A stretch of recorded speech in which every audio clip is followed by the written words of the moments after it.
of the legendary Abrante Amachi de day. Na yakase sada no anyumtofo akukudam pi ena yede omo eba dwumadie no ase kwabna eba ohiniba kisi eba eye family samini mo wo munyina etuetua den entini bomode ne pro ticket to ticket what I say ticket no yakase regular 300 standard 500 and a VIP 700 Ghana cedis entino dial star 713 star 33 star 50 hash star 713 star 33 star 50 hash. Now when your online ticket out the beba Abrante Amachi de day ni show ayebo ewo Maclean Hotel 28th of December. On that note, me just so na mama the boss player Kraba, yes, back from the United Kingdom, back from France, back from Netherlands, back from Belgium, back from Germany, yes, seated. Baby,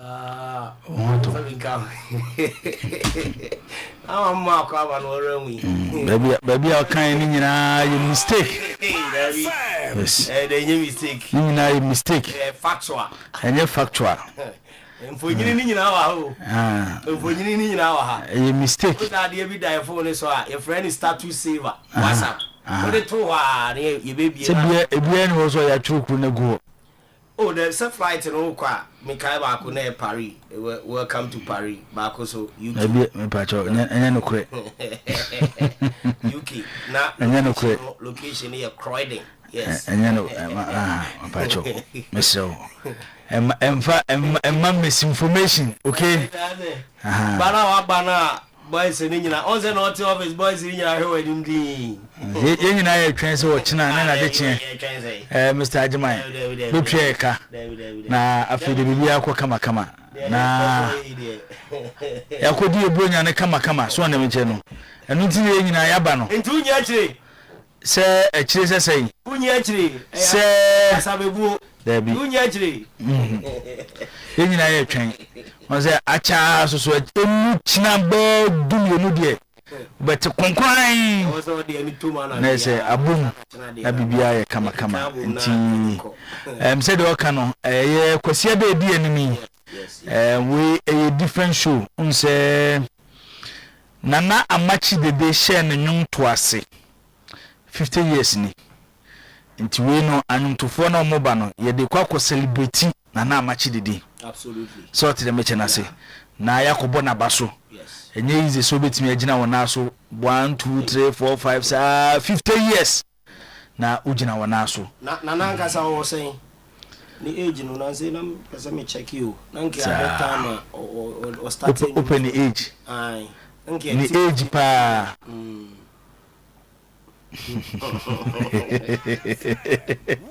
Ama makame nene ntoko bi. Ewo age asem ya ho. Ya kum ntoko mbebi pa nya asem ketwa. Nti odi ebedi hu komachi. Ndane de. Oze. Ba ko pe na ndane. Go ka say me hwe ni age we dey football age. O tika crack. But or joining a master one no now so entina fuso no say oh I should think that now no maybe in the late 20s to early 30s. Okay, entifane say was in the late 20s yes, and then early 30s antifa 74 1974 and or joining a band. Yes, okay, so 1974 till okay, now in 50 years in the crown, it happened last year. 74 November, but the Munani one. So tell me just so no one over your 10 home. Okay. Or 10 100 50 years no. Okay. And to the fan 74 now Okano. Now I know your calculation tea. Some year was 51 years. They did 51 years. I know near pool. You can't the music we know. Brand to say November 2024 until Baba Pim November 2025 year 50 years. And he said join a band no 25 because that's our time no static and not 10 on no kind. Dem dia man na fire calculation. But I because obtain only me say dia me dia man na fire calculation. 1974 no. Say no about 25 years cra. You know, Francis is no Kikabu man and how much should be around 76 years or no baby ko. So 76 and holding Ojibo. On say bosumi etwa mu mfa say September, October, November. Ena onyamu mienu a omudi nanim. So you say nyame ato ne safro mu nyina. Ti onuya panyini. Onunya 95 years. Ena de nana machi di nachi. Onu susunya 84 years. Okay. Onu na ye ohene wa musu so do ho akire na tina mintini kan ha ohene wa. Enti wa betia your calculation obabi a obi ati Sunday ye be hia na ya celebrate the legendary Abranti Amachi Dede.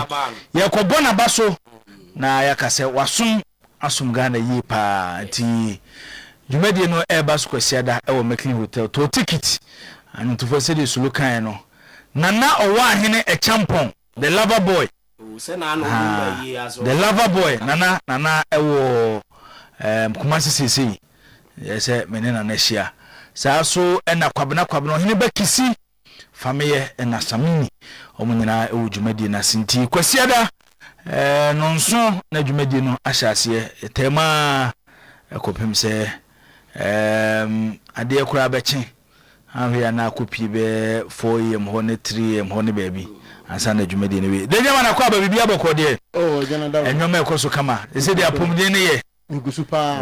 Okay. Ano pay ko review ko na yeah na ye de panini no gumi. Okay. Timeti nyina na egumi na me de tia no musa na. But trust me I improve more. Okay. I ofasible some. Dixon. Yeah no. Ahewa ye bibia kama. Okay. Na ya kan ko ye mikado ho no. Okay. Na ono kra no hwehwe o hweme. Okay. So ono say ye can Amachi Dede or say me all time best. Ono dia ono say music no say ye gospel, say ye foreign no say local. Me all time best musician ya Amachi Dede. Okay. Eti show no busa me ho asem. E na me say o na woni ho o ba e na ye be hwe say kwan ba ono so be fa so biti na bebie. Me ka say oye the most complete Ghanaian musician. Yes. Oti nenwoma wato ogu power so a okohwe ni show a saa na abete no difference ni yes so tell me say obo ni show no se na kuchire nyum ne gu power so pepe na say ye ka omombe ma stage performance oh wow ti saa nwoma nyina waye for 50 years no eno ne yekobo na baso I say celebrate nti da na nwumtufo nyina no bia beto ne nwum na bia beto na Amachi nyum yes hey so occasion in occasion say say we be gina gidigidi ye de kwa celebrate no okay na ya bona baso okay enye easy bafo in 50 years na enough for mo ati all right and you to also highway sports and here live on your TV Oyerepa TV on your radio 100.7 here Facebook Oyerepa Radio so and YouTube Oyerepa Radio ho nyina no obetimi do messages aba ibenya bre ne adaje ne yetimi akenkan mu ede amount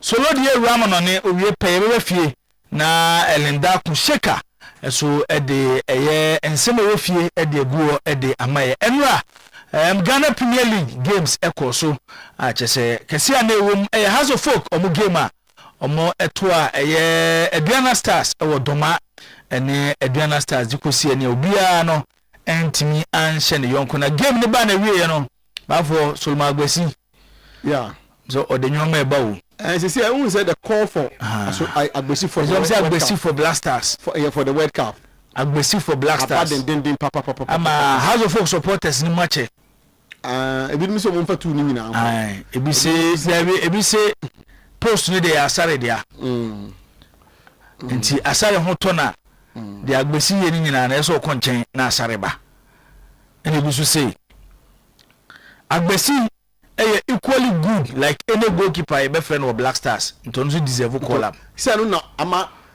Agbesini are sorry for the Black Stars number. Because say then wake up the 3 goalkeepers na beko. And they said the Agbesini is CA. So Asare are taking over the number 1 position no they are. And yeah, 2 now on my backups no. Agbesi is making a statement for one of the slots. May we a statement be a former NCC chairman Edema Accra folk a Elvis Herman Hesse and after we give back for the to a Facebook page me pesa ama eno so akofa ese bebrina e de aba na nkofo say na ebinum fo say he was suggesting say yenyi Asari in chairman Agbesi take over the post. So we read there. And in fact, at first glance, the crowd, the one who has an abefano. It will say, I read it once again. Then I realized that he's rather making a statement suggesting Agbesi is also ripe for the Black Stars. Or say, based on recent performances, Solomon Agbesi has shown qualities that placed him ahead, keyword near ahead, of the other Black Stars goalkeepers. Yeah.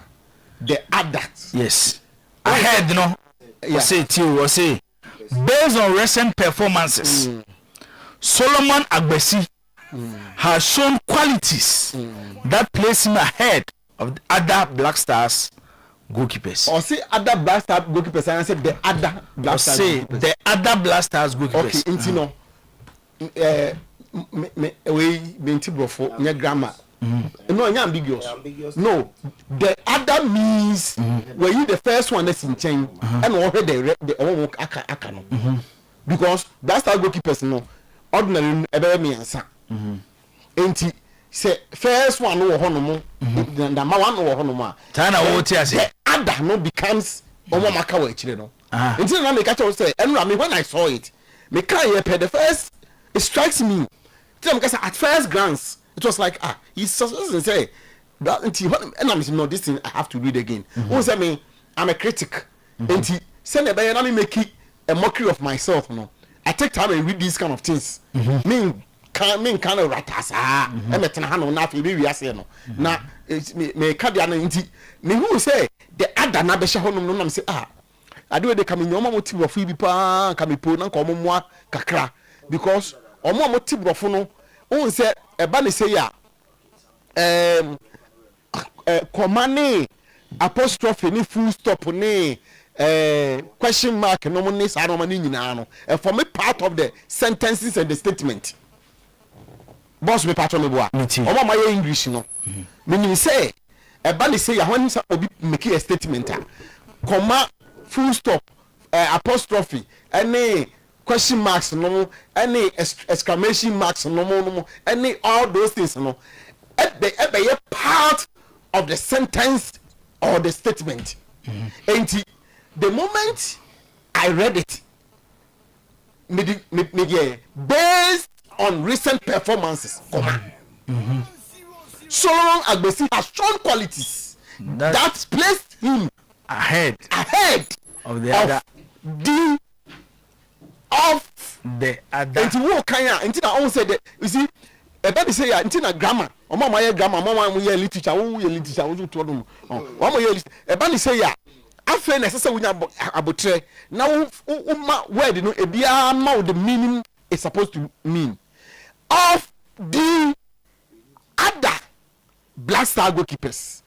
So obviously enkoye of the Black Star goalkeepers said din am a man I said de as we used to pronounce it am a no more anka emye ye de asare beka ho but the moment de nobody share hold no it qualifies his statement to suggest or to mean that he is not talking about Asare but the remaining two.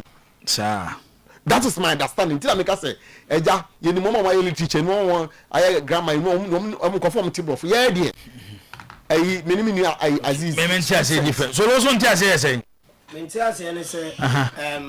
when Oka said the other Black Stars goalkeepers it could be any of the 3 goalkeepers. Obi a Black Star goalkeeper. Black Star goalkeeper biano. Tony obi mfim. No, obia enye obia oye say the nipa hope intimi obi oye blasters go. Based on recent performances so. That recent performance so they you way as number 1 now the Bishimo Honoma. What is his recent performance? Asari. On double ni. Also obi mi say we pra. And to on Debbie, and on qualify recent performance. And on the rest on yes, and the recent performance Asari nka ho bi. And it's Asari nka ho dia. Yes. Then even within the Blasters goalkeepers in the crowd, even though they saw a number 1, you can put the 2 ahead of Asari because he's not playing. And the probability that he will play in the World Cup on so I don't know. Oh, there be say so West make me feel say too ambiguous say or put that statement. So because that 3 goalkeepers now could be any goalkeeper at all. If my goalkeepers the me and Sano could be it is a Solomon Agbeshina. See I didn't know say now you 3 goalkeepers from Black Stars.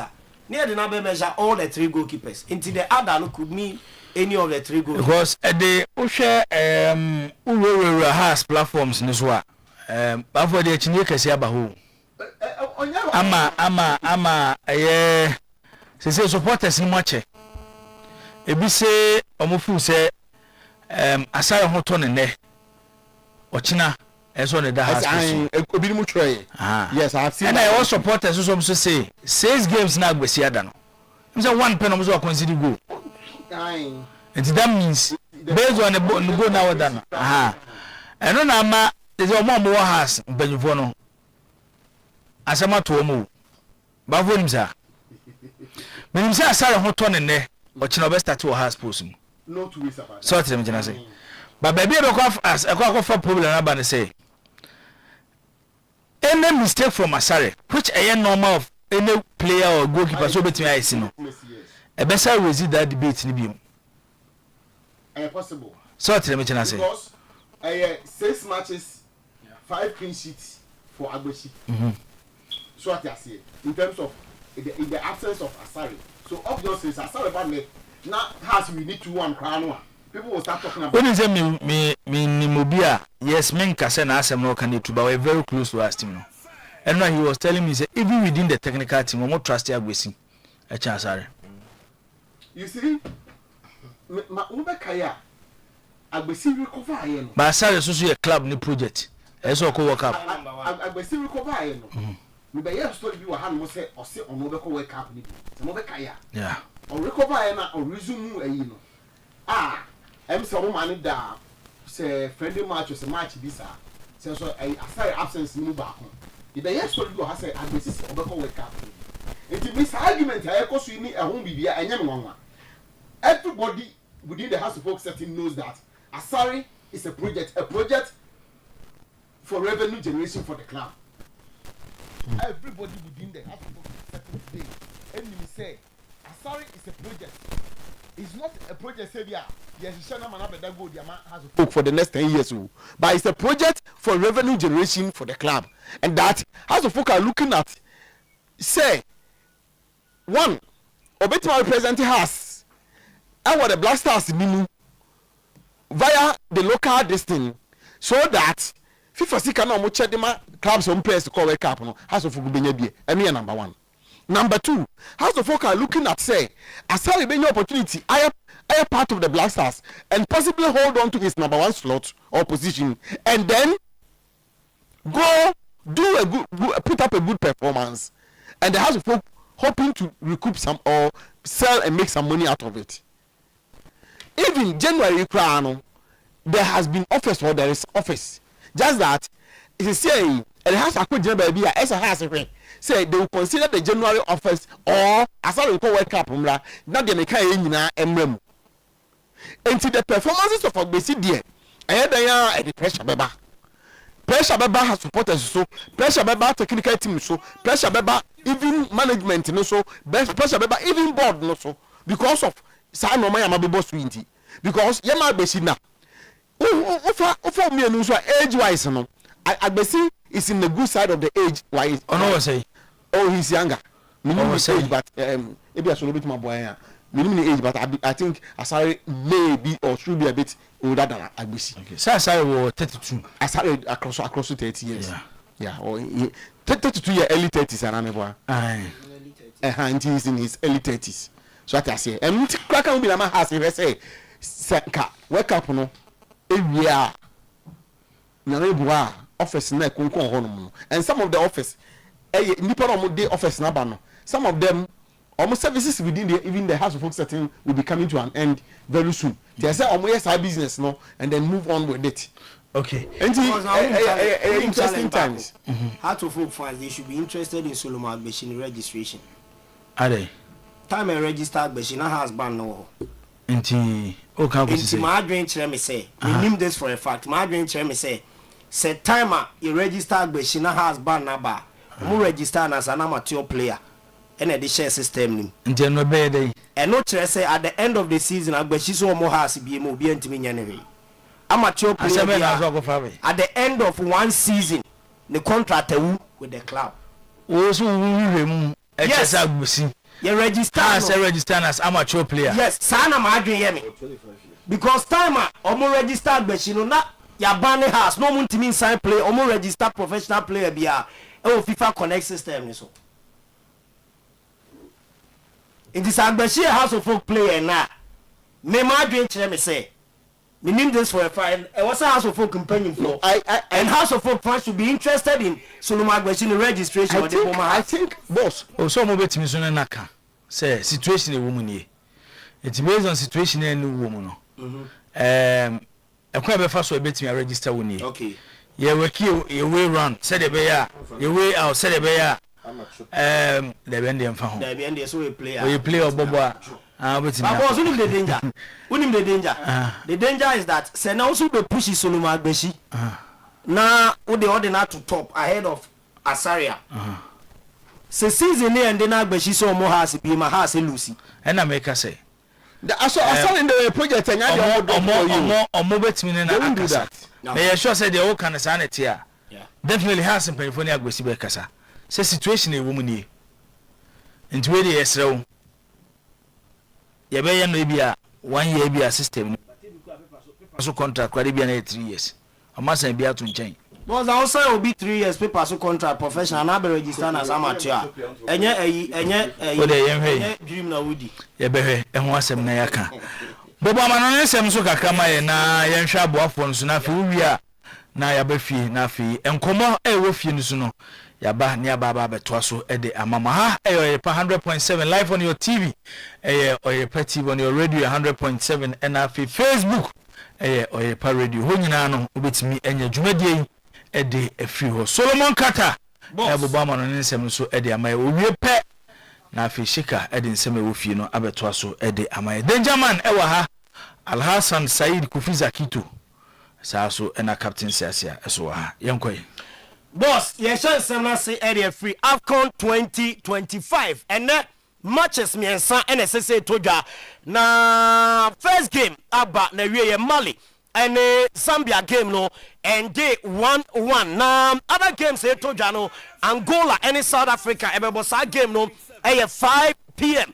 and eba suntino yani yakase ya kesima be se 9 na Angola any South Africa game no toja na enoba na we ya Egypt and Zimbabwe and bomb the last game of the day and so AFCON 2025 matches and said and one sem no 3 games today one ya boy we Mali shebako Zambia one so shebako group A ni group A game and sakra na group B games no and also etumi ato aso and one sem no eba jumadie no so Nicholas Fulcrum boss thereby ni say nyame admo chena bibia nsia ne medical so beye e de ama AC Milan one way boboko na wako akosan enso etumi e de amomo enom multiple report free Italy ebe no so enkomo no eba ese Chelsea any Milan omati ase ombe open negotiations e de ama Axel Disasi said be a defender no ebetuma be PM AC Milan boboko no aba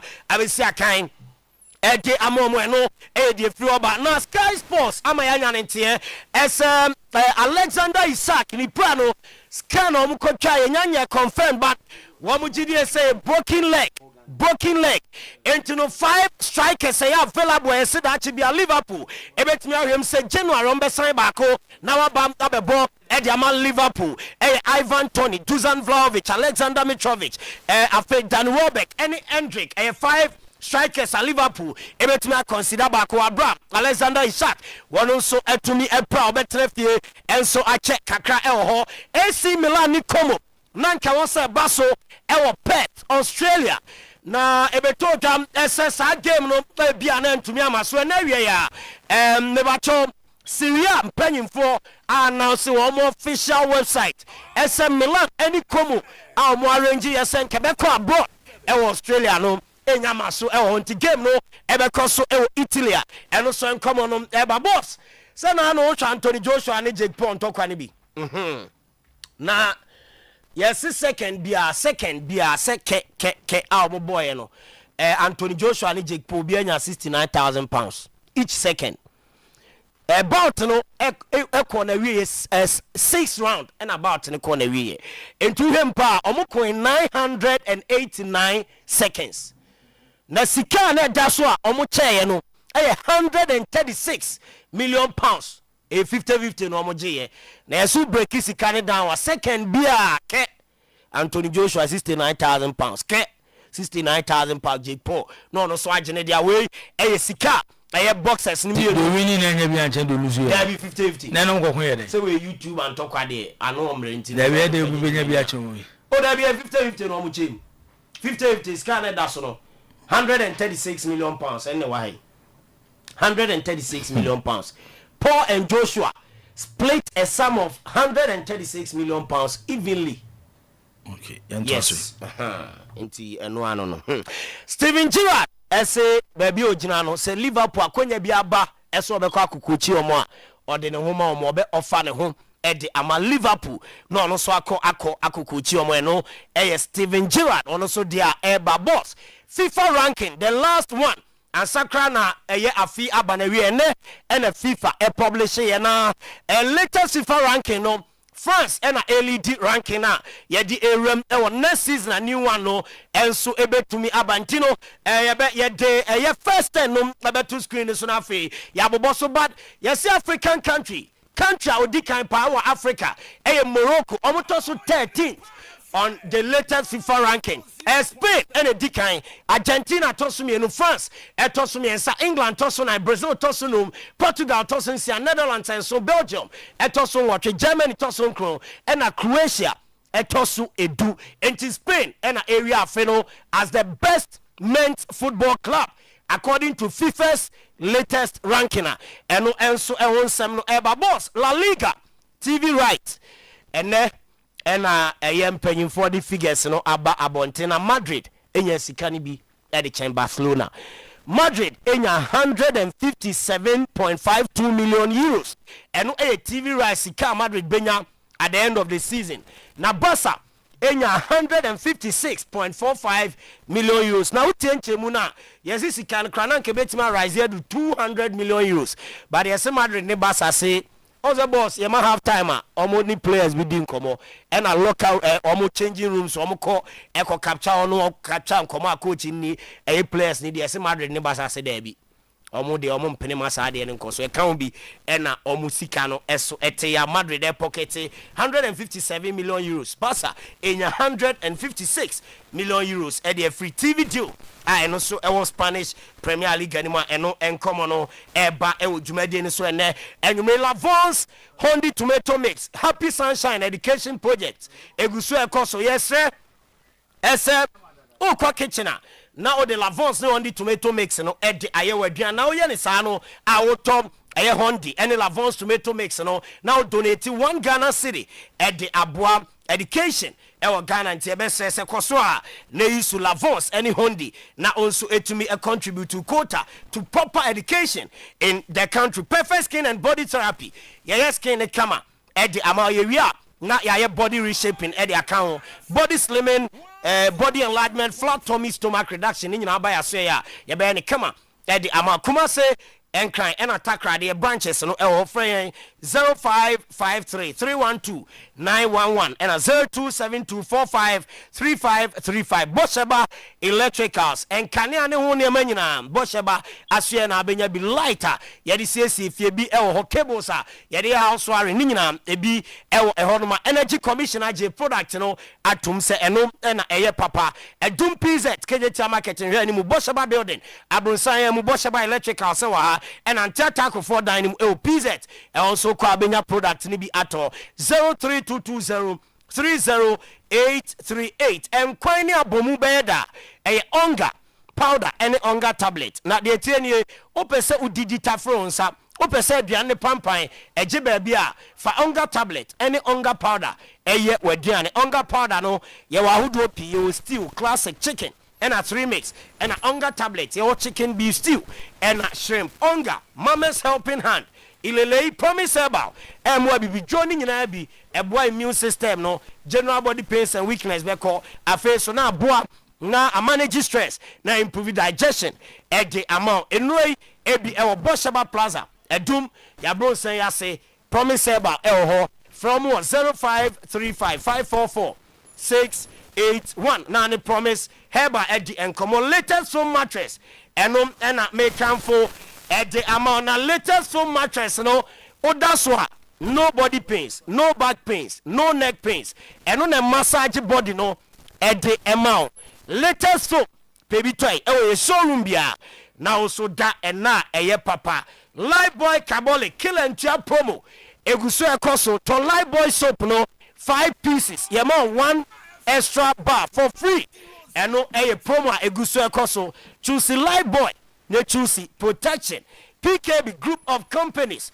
brand new car tires brand new car batteries Brian say na ebejibi na okano e was 19 e correct e kama at the amount your security doors are free Italy Turkey and afa Germany I no so ba obenya bi ato na ode akoye ufie na usi ne foforo no main office e otafo nkramofo asie no enhwe ani mo fori krom Tafo Neuro Junction and afa Enkran Brigade Teshinungwa Beach oko temano ube PKB group of companies 0209 170 030 Bash digital satellite decoders for football lovers and anina ewo game centers hotels guest houses restaurants individuals mumre na mumeje mo decoders ewo Bash asye na bibia enye kama emfama mo door to door delivery installation na fe ya recharge at the account at the Amama Report Junction ship mweho ena ewo 0200050848 0200050848 na one Bash digital satellite Eddie Enkomo boss. On that note, ye de amanone nsem no Eddie esi na dwumadie no atwaso Eddie amatefo muti Oyerepa ene omo hwe Oyerepa television show no air live. Okay, so ye weda se ame hu ensem a ekoso wonkofu nkroso.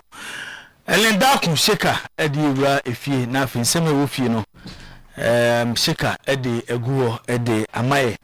Nti ye wafie na yetie eye sheka don so aboabo no a ode ebre enwumei ewo highway sports nunsia na ye soreso na afi nunsia kasebo abeto so ede amaye ebeka simedu amanabo nunsia show number ne 0322494401 0322494771 ubetimi afre na oso ode ensem a wo ana se ensem ya discuss ewo ye dwumadi ni so no de edi hu nkomo no so ede wadwen kire ede aba sheka yintie we ensem ewo fie ne yenko ntie di ase hwan fefa yenko na ase ba mi sheda ma wakwa ba so ko wankra me okay me wa haya me nko be bia sa ai na wana o mejuma ai you could leave okay Oyerepa 100.7 above 57 and I yede nsem ni nyina ede ebremo dwumadie obetima pm e wo Facebook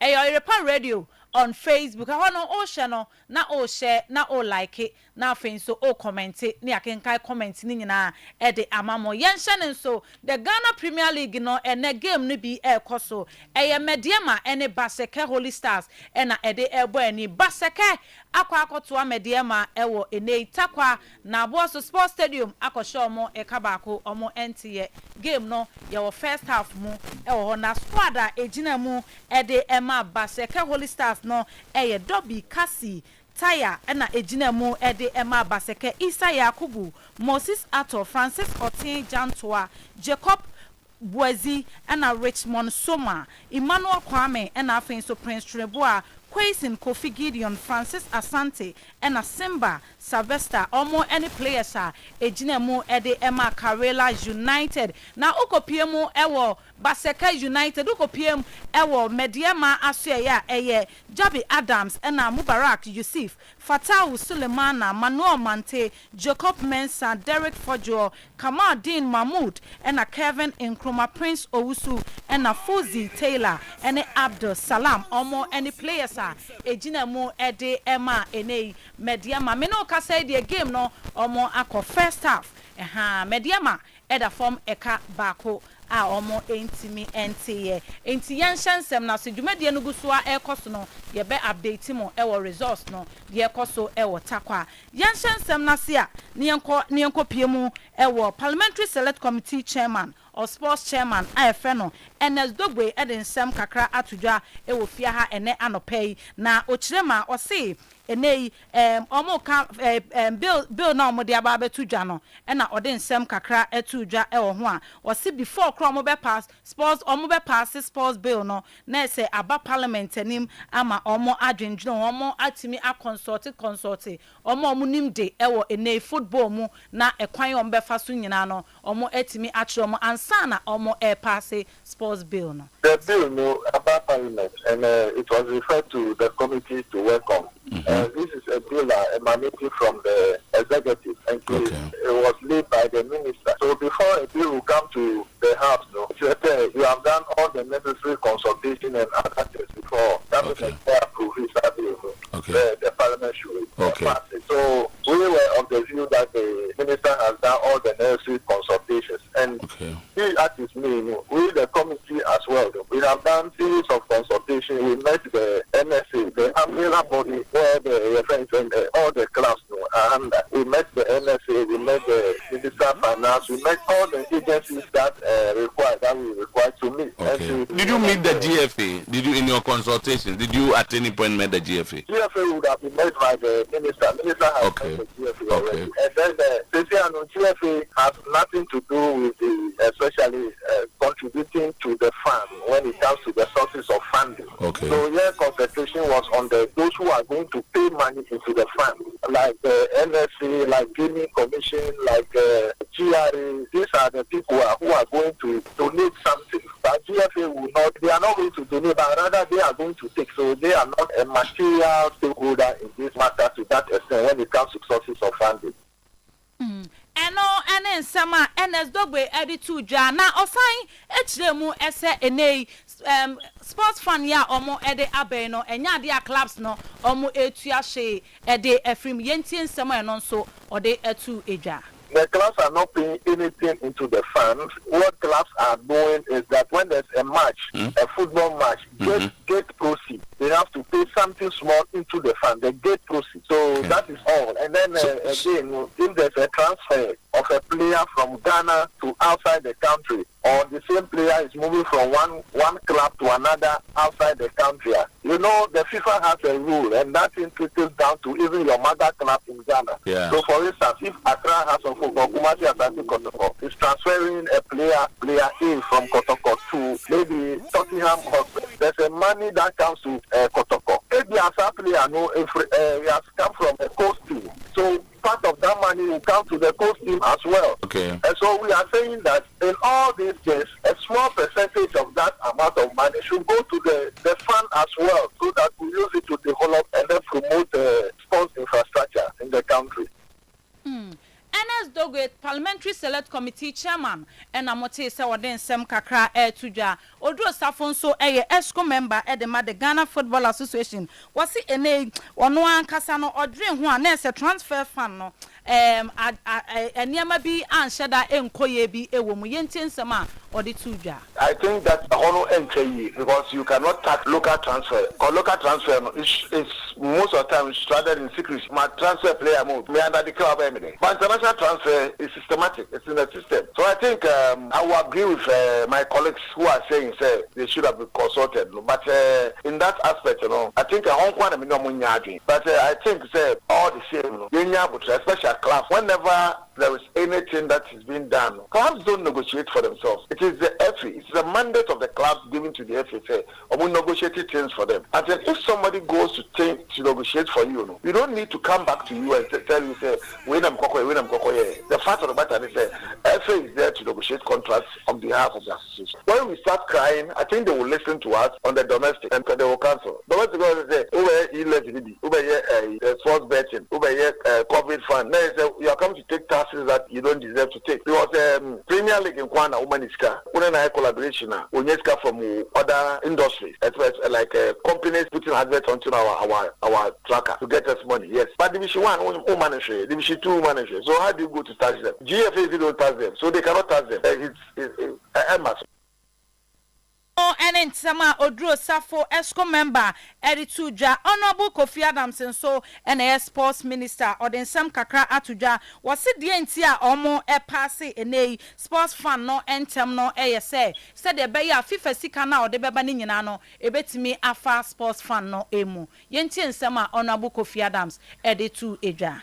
If you observe the justification for the agency of the bill we took to Parliament, one of the things we indicated was the period, and that we wanted to take advantage of the period we found ourselves in. What is the period? Preparation for the FIFA World Cup. So we want to insist that, like the bill as it is now, when signed by the president, it becomes act. One of the sources is proceeds from competitions and tournaments. So, for example, what FIFA is going to give us as a country, the $9 million, the 1.5 is for preparation, so that will go into preparation. But the $9 million would go into the fund, for example, unless we incur some other cost that we just have to deduct that from it. If we don't, we would going to put everything into the fund, and once it goes into the fund, there will be structured utilization. So we can, for the first time, have infrastructure or edifices that we can point to that out of the World Cup, this is what we are able to do. So we intend to have projects that we can show that in our participation in the US of A, Canada and Mexico World Cup 2026, this is what we are able to do. And I believe that we are in good shape to go very far. You know,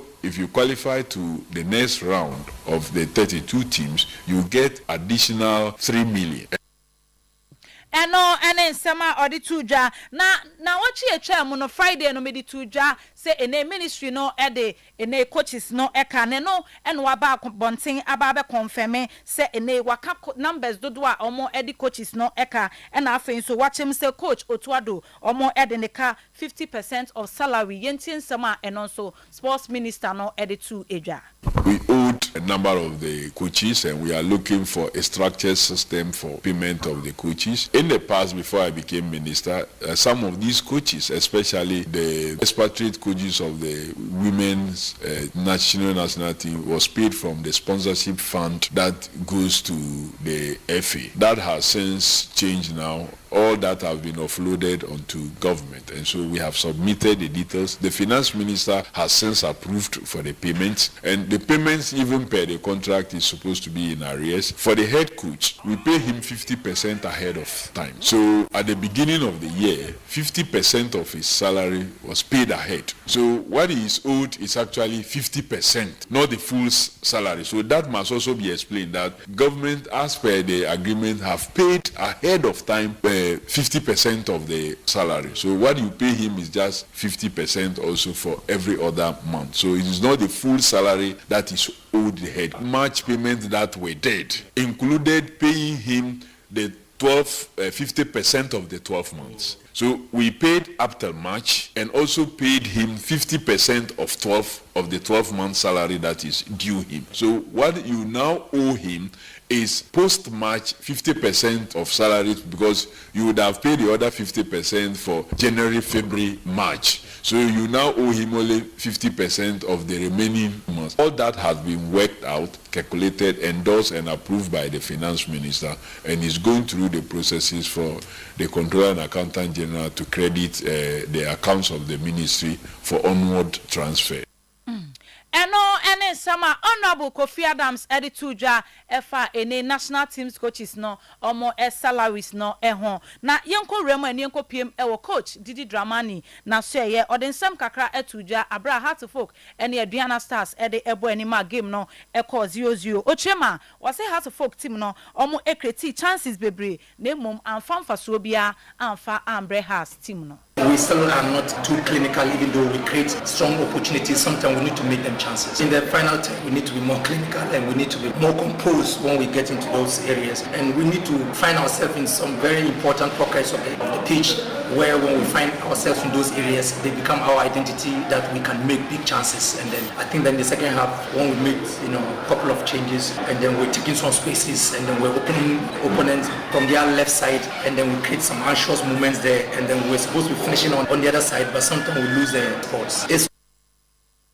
No, and Sama called Didi Dramani editor Jana Najeman, and also a Vision FC head coach na Ochema. And also add in some kakra atuja Ochema or say, ene referee no, Nyama Oye no, enya dia, obetimi, ade etimi ako neja, wako question no, ewo ghost bia omutimi e concede no ehon.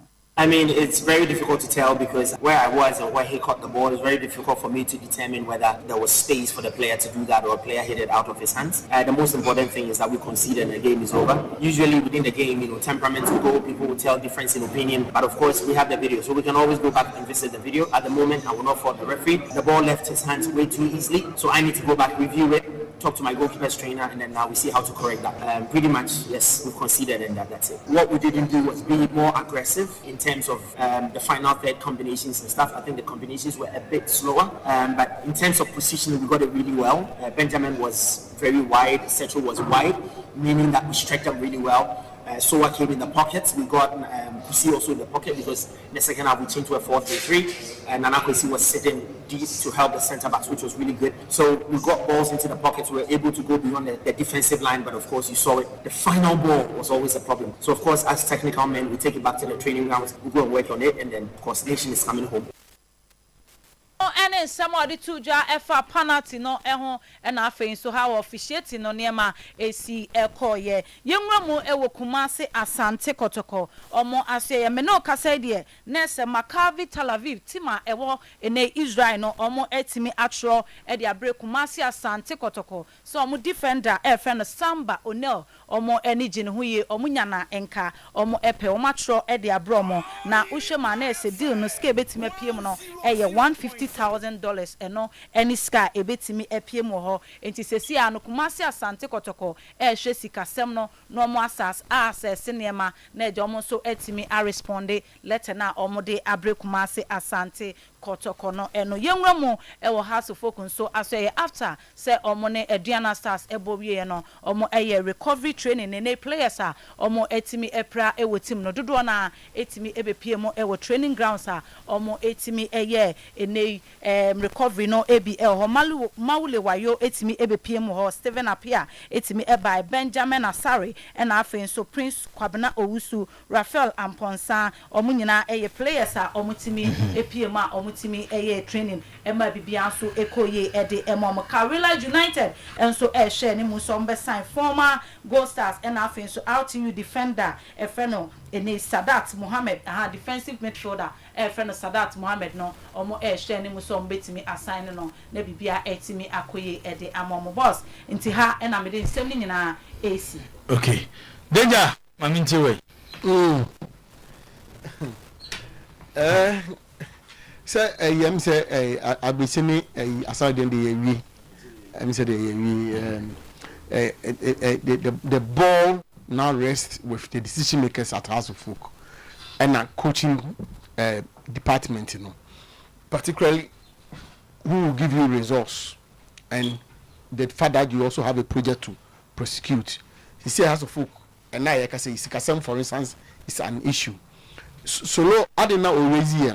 Now my training because we say Agbesi in the recovery time, you know, MET almost the deadline time for the registration, in fact, me kai say I cry sorry, I'm not suggest to say I now has going to me and register no. And yet surprising say ABA now he was registered as a minor. If indeed he was registered as a minor there, then I will not be surprised. Say all those arguments, is being made any certain manner the other. But yeah, as things unfold, because seriously, in the last few matches, our demo has booked there. He hasn't been bad at all. And for instance, one of the days that, but for the goalkeeper, House of Folk could have lost the game. It be cranky bit my more than a goal or 2 or 3 cry, because some of the saves now now of course some of them you expect that any good goalkeeper through, but with me save there obviously with the man say why are there, and judging from the fact say out of 5 matches or 6 matches, 1 man 5 clean sheet, obviously it was at a point in the league now go for fair sorry Mr. Clean Sheet, and they say he started conceding, and it's not like a first timer keeper demo House of Folk or 1 clean sheet, but at least Obaye he has been very much consistent and will deliver or provide a good performance in the moment. And the discussion will definitely go on. Say who becomes the House of Folk number 1? Say Asari recover. Obviously Asari is a project for House of Folk, because House of Folk will want to make sure say they make something out of Asari. I just say Biana information I said the entity said Agbesi was registered as a minor. Biana Entisa. If Entisa are there, anyway, then Agbesi can also compete for the same project thing, no? Because on the crowd here, age on the side, I think a check is about 25 or so, and 25-year-old Agbesi as against 33-year-old Asari. So people will be a project our day. The younger one, no, more of the project, no, because on the same or resale value. Say turn ako baby obe expect say onward transfer somebody to me ababa muni adade, and it's going to be very interesting. Hear how a normal BCB ako any boss. Yes, Maccabi Tel Aviv at the offer break protocol on the captain Samba O'Neil. All the necessary checks say maybe, and my information is pointing to the fact say the offer has arrived at the table also. Obviously, Kotoko want to make something out of Samba O'Neil.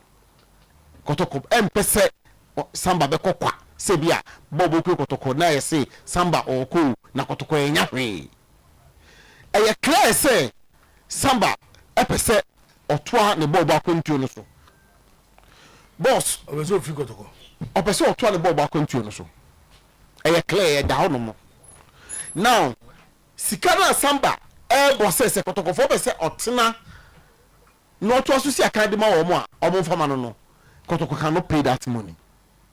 Or if you like, some see it as say it doesn't make economic sense. Say Kotoko ebetua say Sikano, especially when any one player na ebusa those figures no. O say for Kotoko omo 3 was a foreign play for foreign players. Omo nyina contract no is almost ending around the same time. Omo nyina Kotoko do omo kasa. So yemfa ne say Kamara Ablo Samba any or those no whoever they will be say you are talking about 6,000, 4,000, 3,000 and 5,000 a month for each of them and for any of them. Now we now kabomua. While here now Bosumi no Kotoko will have to be looking at something in the region of 25 to 30,000 to settle Nipa for pay.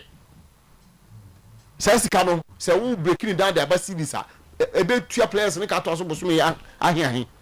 So clearly some see it as say it doesn't make that economic sense or financial sense. Footballing sense, we say Samba ntena 1 more season, 2 more seasons, that's fine. But football no sikasam nso won bi. Enti Kotoko na by themselves also say they want to cash in on Samba. All say I didn't quite. So ultimately meeting demands there. So be jana mana kwa as a free agent na nyame ya wadom. Player bu kwa wo we were mostly near na office no eba. Clubs ne di kan players ni agents ne kasa. Kasa yes. Emo mo di kan who the stance of the player. Na player ne mo makonya o ma present o mo offer to mo club no ha. Enti se onya na adun so beko as a free agent. Na o se bia mon tome sika se na eba monye na munya ma me kwa se we di asempa. Enti now this is it. Initially Samba wanted to run down his contract and go away. Now, there are people who are very close to the IMC. Almost have to close to the Samba manager. And now, didn't command. And on that manager, Nekacho say, he was in South Africa. Obadawa, he is working on a deal that he can assure them, so Obama Samba, I stay. Now, Samba is tempo crown. Samba and co-abra kotoko enyahwe. Ti sometime last week, Samba eka champion for say, and yes, I say in some trouble for can some the tone so say, or say or co-abra kotoko enyahwe. Na esa na some do time ever to no Samba no, and the kotoko jita for in them. I peep into those conversations. Till they make in the America. So clearly, and then the abbey, I see and common say, Kodie Samba beko. Nemo, both parties, now has agreed or have come into a position where, as I say, a win-win situation. Samba beko, no nya de winner, kotoko subenya de subina. Babos de meeting and the holdu adieno. Ama ebia. Mim pese me use the west a best cattle deal no. And now say ebia ebema ebehete dead rock, but the Emma deal no be a bit much interest so kakra and they say Samba ni agent and I say the manager no up 10% for me. Interestingly from Kotoko sika na mo beje no 150,000 or promote 10%. 10%. And then agreement with the wa e Samba the transfer be no agent no or percentages wo nya na. I don't think so, but edu baby no na akweye se onu penu abaye obi a obetimi ama Samba ati ase se kotokonton no January e making money sisi e nyo no di anka Samba nti no anka nanka ye din se Samba beti ase nti ka the only thing ka besi ni say Samba was going to run down his contract and then go away sisi aye ka say obi ti say Kamara eno na ye the issue because Kamara wants to run down his contract and go away free. Akasa wonbenye obi obetima convince Kamara say masa kopa asa wonko free there yenso ye ba ne saa na ye ase ha adwen kakra enti kabeya wo de ebia se wo offer bi ma yenya bibi kakra na yenso yenya offer say so muna yenso yenya kakra na so kwaje kakra na fako enti se say ye kasa there Samba ne manager no he has been able to at least get Samba to accept say obepile so makotoko aton. Now, all police are to carton no to convince Samba say on police to control no at least also he requires something, he deserves something. Okay. And that this 10% thing our huge potential. Me person I use the word scatter. I'm finding because a bit my scatter did you know. But I say and I say come in another word be me use anka maybe any better hono. Okay. And at least this is what is happening now, boss. Me ma hint to ebi ochina ye beto aso because I will work on the some finishing not to tie together and then na me real story no se kotoko ni Samba wie any Maccabi Tel Aviv wie na ekoba ne se kotoko I am Samba kwa says canoa went for my own words now about the tokotokumu no players may be in some or teams may be in some place me yes I got to work on and say skebia beba The Bank of Ghana, the photo is at also. There will never Bank of Ghana. But I need the Bank of Ghana do Satuso. And you say, you see, a name could you. Ah, okay. I said, Musikaba. Nay, fine. Onward, maybe no. Solidarity. So, training there, you got to go. No, yeah, okay. Emma scare by nay, fine. Okay. Aha. This is one more train on Isaac Opon. Nima. And also around by him, say 46,000 euros. And you're bad. Tiskaka crab fine. Tinye. Okay. As you go point to say your mind. Oh, whatever. Omugu for more 20. Ever. Until I make us say, Uncle Phone so place me, you know. There's Mamunim nations. Yes, almost center back me.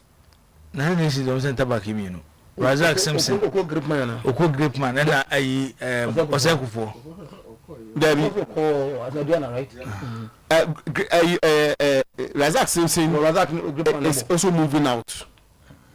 And okay, we make captain.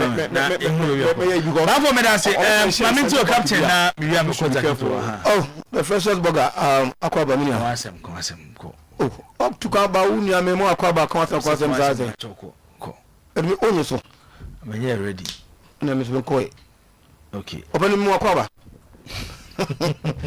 Well, you know, also agents no. And as a football managers no. So yeah, registered for the these are cars who play. Who's a Kotoko? Of air effort to be a Kotoko, be make his person turn samba. Say samba na nyan to so be kwa Kotoko ntimi tono. Ko transfer no. And a player no. And I do sabria ojina aipa abrani pa. The reason being that Bossman rule is around the corner. So agents no don't tell you say club na air player no. Club no arrangement. Almost play out everything to the club. Player no contract ni this time around. So if you decide not to buy him at this point in time, make him number say. In other words, no about Sandeko to no catch Sandeko to say. In a certain clause, mama say about 10% for me to convince the player. That player no ako what she has more to until the player no ever born a contract we be see to the end of the contract we are no call. So agents here side no. So menya information is Kotoko had wanted to cash in on this player Ache Kakra. Former Sante Kotoko legends maybe called me and even was asking me say if your agents will be available with menya deals Adama Samba because they feel say I say I na Samba pese oba say on pese oba extend no contract no. And to delete no they call some kind they know they. Of course. And a legends never free. Oh no, legend no has a connection with the IMC no. IMC no a plan. Say they want to cash on him. And so munya office. Emaneba. Say the buy on betimi atono. Once omo as entertain some betimi, somebody better so I extend there. But it has gotten to a point omo who say excuses no boy no manager any say you know. The boy no yes and contract no about the way. But just what say. It's the contract no ebe na we ya e say Bossman ruling ni no ko no nya offer odibenya. And you know omo say the mainstream Europe no e be very difficult even though me to me Samba very good player when you can mainstream and can bad. But because of the timing no a very difficult for Kotoko to get that you know. It is if some have aba among other these are no more power. Then I don't think cash on him. So Kotoko over press over tone. But then and never be I didn't do no Kotoko go and Timmy can say minute Makai Afa argument and we've accepted that Jessica no player no no. So you need to convince the player. So I come say an player no e wo ahoden be agina zia no. I don't think you know the manager no tries to bring us a bit no. We just have 10% no of $150,000 which is $15,000 no just in butum. And sana deal no abaso. So something like that Kotoko have to consider. Because almost Tony invest Kotoko can insert Kotoko be resale value kakra. As someone to say to be said players was about 26 or so years. So still they still have a year AB or commitment. You know, me left to me alone. No. Kotoko, it's almost like tight. you push your against the wall. Say na ho daily kotoko obi. It is 10% of the 150. I have 15,000. 15. Oh, so you didn't say that.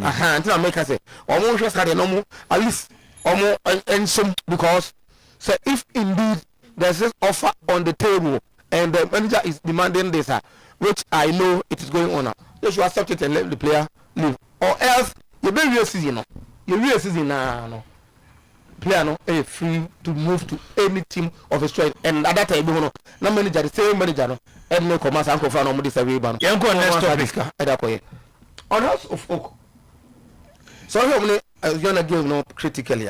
No say you will get us support to be a cancer man ko coach ya ma coach e ka say and mo ya na me na me de mo ya na Muhammad mo ya na me kwa. Now it's a bit unfortunate. At least we need to appreciate Ajuma will be here. Now you maybe Ajuma no maybe our problems wo. This is the money and now has to team no kutani sisi ano. O give na clearly we give na no bona. Ne attack no flat. That caused him. Into that game no say na owo a little bit of a potent attack na. And go to me say how to make do na go she ho aye de show mu de bia no. And they could have changed the narrative. Ama Ebian can you go let's go. Yes, I will see 1 or 2 saves, especially Bakwa, Kamara, head work now. World class save. But so team enter opponent attacking area and I said 18 box man. Has to folk had a lot of that, And in the game they had possession too. So our exchanges build up was very good. But they do any move. Now House of Folk no more mre. No more mre. So clearly House of Folk have to go to the market. And now the person who is supporters and appreciate this man coach no yen. Now if omo baby the pressure be kwa enko management ho. Because there's very little on say no matter say we unima djuma elim bibia say o your doctor na say tools a obetim da ye a certain adjuma eni ho a wetin da ya. Fan say say you know that tools now. It doesn't matter baby what score could do. You cannot do. And that's the situation could do the man and find himself. He's what try upbuild the team now. How to focus bar who want party of play. You can enjoy it. Say no, this team we can say ebo game money. Say no person more. But yeah, say and it will be completely Jumano. But attackers never honor, to be honest, are not that level now between me abwa. Ghana League here boy. Sam say said as well. Oh no. Say na super sub mawulu wayo. Wayo eso ho. Abroduku ho. Na duku so ho. Who say wayo nye players na obemma obe torment defenders all right. Some wayo o kin face no. You like face use wayo dey here more because who say ni go she. But I say go improve kakra. First no tormentor in chief. Obe draw defenders no. No a pave way for the next striker to finish. And why you not give us a player you call or a Muslim name or outside there? Zubeiru. He was scoring a lot of goals. It was because why you don't create space in the man. But last season she 8 goals. Oh, she 8 goals, but Mr. Poku 8 goals as most of the games over was as south and as a flank now connected back. So obenya sad dey no kakra ewu me bo we modin because o Ghana Premier League na Hamza Isa yeah Faneko Gold Stars Faneko Samates Faneko Aduana Faneko Brooklyn Chelsea some clubs here na has best akoto striker but then the question is ebi kotokoni has that place ba na san ko ya say no more struggle because coach team na be who say when they are playing Kotoko and Hasa, all will be very different. The intensity to which only boss are game is different. So, but now to be above the typical Kotoko Has player. You become ordinary player, no, yes, oh man. But I agree with you. So, say if what about players now Anfa? Oh, players are bencher or more than bongo. Closer, almost apart. With them, who ye changer, who confident, has the striker be by. Young boys, I just forgot to be as Akiba Kaino. Obey ye, Hamza. Edward John play an eke baba. Give go baba. And a house attacker pounce on the ball. One attacker pounce on the ball. And you piano. Very good striker. Bia could have done something with it. You clearly see, sir. No, it's not there. Or try, but in fact, so clearly, attackers. Attackers, you started seeing that has been a problem. Okay. So I think the manager will have to. Agbesini, any 1 minute. Sorry, sorry, no. Your supporters, no. You don't continue the argument, no. But how to folk? And am I clear? You know. I would say, sorry, no football. What is it? You do dance self on Sabakoto at the same time. Only the sign of Yakoye. Ebia side can you good in say Messi. Right, Ebia, which is more carefully. Right, but maybe Asare want to say the luck is on him. Now he's with the national team. And I have Asare that has no. He was also not losing today. Abesiba won't lose, so it wasn't like Abesiba maybe be chain and Asare. Asare only lost to Asandekoto in that game. And you know, Wababe ye as Wababe ye na Asare ye no. He's a good, fine goalkeeper. But men like him to that self answer he do answer, you know. But the almost say Abia and come so much and say Asare is the national team and the first choice. You see the point? So a bit difficult house of folk. A baby not the private that Asare chance. But when you sure say based on the performance I will see Edanedin. Yes, Asare want to know about first choice goalkeeper. The Agbesiayi ain't too pressure on Asare. Of course, why not? But any changing on this, I just World Cup no. Don't also forget, say World Cup na yekono. Eyo modern ball and a double World Cup. That is why House of Folk will bring Asare back. We're not in the so Oba when because Agbesi may more than the Asare. But Ebio Abeyan will be considered an Asare kona. Okay. That problem of having coincidential has no. It has been there since Asare until Kotokose no. And Okoye one holler in Baseke, but even Baseke game no holler no here no kwano. He make some saves. So we come on Asare, there were games House of Folk were in the game because of Asare. Can't say yes, yeah. Two goalkeepers are among the born was but to be honest, by the assembly House of Folk. Oh, that's it. We've seen that in so many. There was no problem. The assembly what I say. But you know, I think after the World Cup, you better run competition here after the World Cup. So start the World Cup on back. Now still I go see.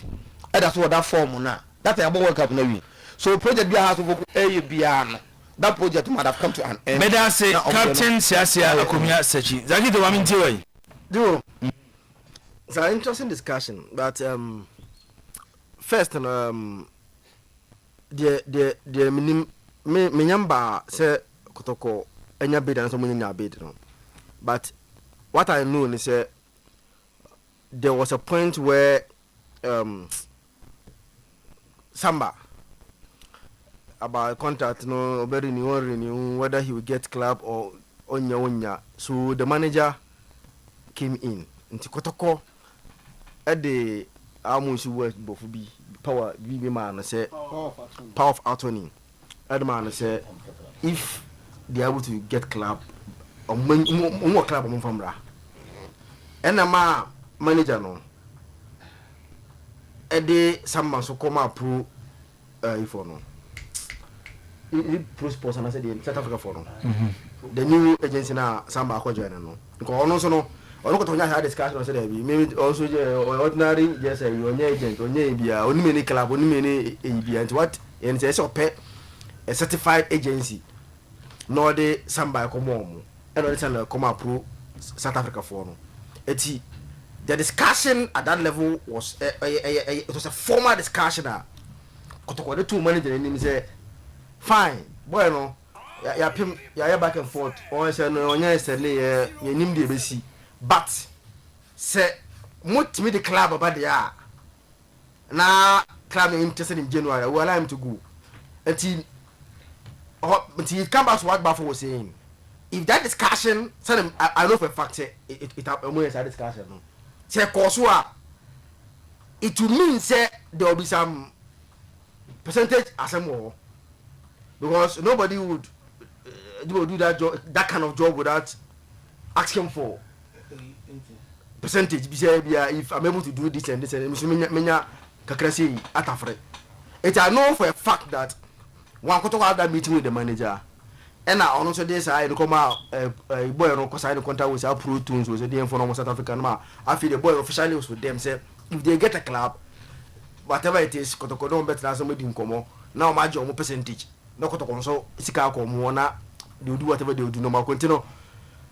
It's an interesting but said about for can ask say obey more adwuma on it if anything. On the Maka Israel no. I hear him say he will do more and come tomorrow. Because about 5 minutes ago I tried doing a lot of checks about all these issues about Bibimba. I will choose my words carefully. Same kind so I tried back for such now also be more. Because at the time no they are saying say no letter have come into the inbox yet. Agent isn't current wrong. Yes. The time I say me to very careful and say on what the power look my agent agency. So the agency might have receive it. And on and young from Breomo. And they be about for any the team no. I ahead of. But I got to someone's carry. Yes, as at now day. I'm not going to email. And I told him say have you checked the email see I'm looking I go to what if anything. Administrative manager what remaining. I see I got the machine anymore. Oh tama me kasa nyina no omutu a omu ye ya bibia nyamba tum. Na obia from so nkan jom say ade bia ba. No so say there be different. Obia so from. So until one am fi say agent no bia say make no because the danger man dey on otia awesome. Until bia on the boys no because for Kotoko what we can say for a fact me say Kotoko e dey support na mo say mo be ka mo ba mo ko pamra for that they omo the ball and the agent no so no knowing very well say enam ene nkwan wo ho no he will do whatever he will do to get the club so obese de be ya also okay ebenya the percentage obenya kakra wo so nti obese edman no but say me here no be aba ninsaka but he has not officially communicated to the club say be I when I'm no I've received ABCD into no mohwem na yeah discussion na onko into no you be twen you for any for last one no nya achina no umbe hu adwuma say omunsaka na so aba no say the man yen tokwa na mkwan so ba na say but empire bon ese BBC so on the mechi na January Kotoko timi ton no because Utieti nkome ekoso ya it doesn't look like a player or na just obetna so na meche no na say samba na just say 2000 no 2005 and dollars okay 2005 ba say nya asem pa nkonko ba bia sa wo abo nya asem na yebo yi na ene yes eyi kotoko kwa ne legon ene 11 wonders ko bobo yes e koye muzama disco dance ne ho anwan wo legon park nti mbobo ne ko bodu kwada yi se boxing ni muzama ni na kan disco one of the black sheriff black bia fan ra I say park ne kwa menye so say Wednesday umbenya park papa bo we do ma family answer so na ade na class de ho no omko ye o le ayifo no hono say yo mo mvani mba me just a concert na me kan ni amo no ma ba say wo bia han obi han akade so bo na be so be na say chine chi so ntino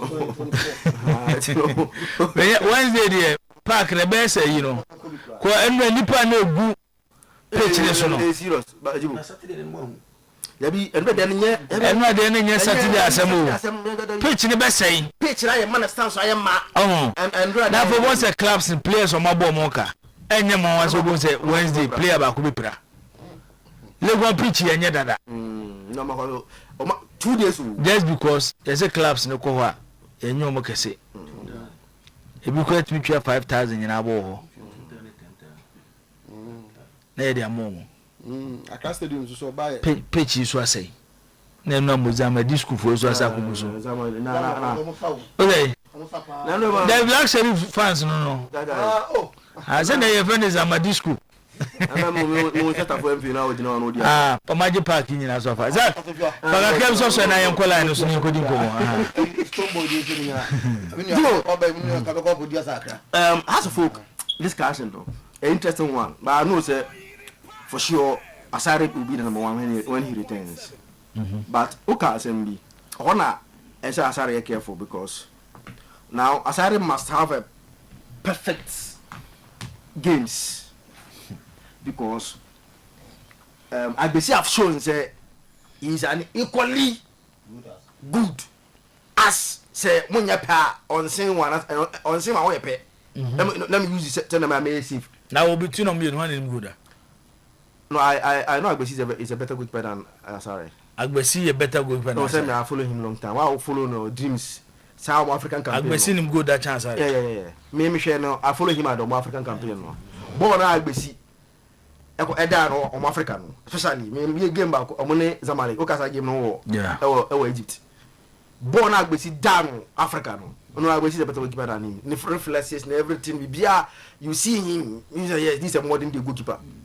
But Asare sport like that one, so often now he is Black Stars number 1. That is one. And I ask him say, if you make mistake end up Asare and then pay. Last time. But I offer him because I don't think for bench goalkeeper and call so or number 2 going for them. Number 3 going ya. Obe you need 15 at once. Bia.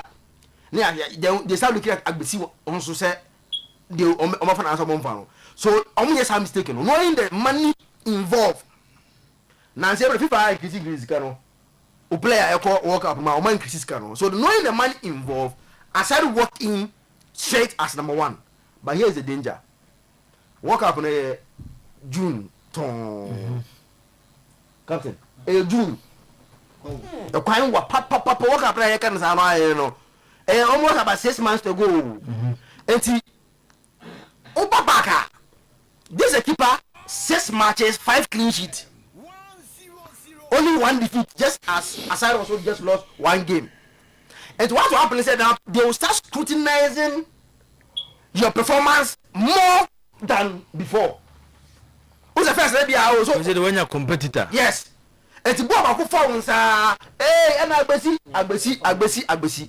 0322494401 0322494771. Ubeti afrena wabadwumedi Zach toso eti baby I do Asare enim say odwuma ye pa jibo when he returns he also have a nearly perfect games send be ya he will continue to be house number 1 and go to the World Cup. But I think for now I know there's no house management and enka omone didi damani enka ebe mungamu if Asare won turn bana okasa manenda ebe mungamu because they know say they dey go jiska. But he has also justified why he still have to be asked number 1. Odi baby agase finado asma to aso. Good evening. Evening. But I don't know. Okay, yanko. Yes, now there somebody no the kotokone to be a aya munga no ko ya no ko ni no ko bon bo tanga won tin kana ko bon. Okay. Okay, yes, that's it. Udi baby agase finado asma to aso. Why? Hello. Eti udi baby agase finado asma to aso. Me be an culture me ka fi agora before. Okay, yeti o. As one never go me kaka say samba o ne. Yes, no kotoko ye